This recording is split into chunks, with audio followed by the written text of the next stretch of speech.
Madame, monsieur, vous faites bien de nous choisir pour vous informer. Je le disais tout à l'heure que 6 présumés criminels, dont 2 membres du groupe ayant assassiné l'ambassadeur italien en février 2021, ont été présentés ce mardi au gouverneur militaire, le lieutenant-général Constant Ndima, par le commissaire provincial de la police dans le Nord Kivu.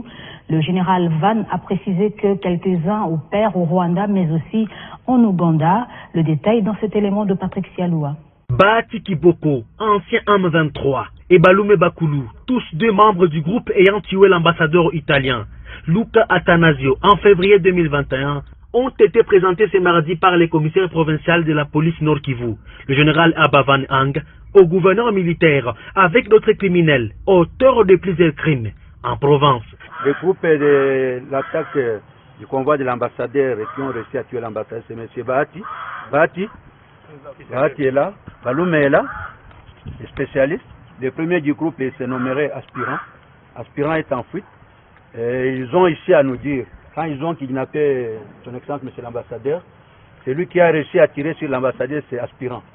Et quand Aspirant a tiré sur l'ambassadeur, ils ont beaucoup regretté. Pourquoi? Puisqu'ils devraient avoir dans ce coup $1 million. Ils sont avec leurs complices, qui sont des motards. Ils ont kidnappé les agents de MSF. MSF qui sont toujours eux, qui jouent toujours dans ce secteur. CICR, toujours à leur compte. Garde-parc, ils avaient kidnappé un touriste.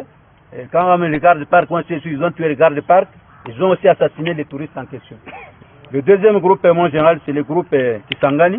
Le groupe Kisangani, ils sont sur les cambistes, ils sont sur les motards, attaquer des motards, les tuer, prendre des motos. Le troisième groupe, mon général, et le dernier pour la journée d'aujourd'hui, c'est Amimou. Après, ils sont transnationaux. Ils opèrent au Rwanda, ils opèrent ici, ils opèrent à Ouganda. Donc, ils sont transfrontaliers.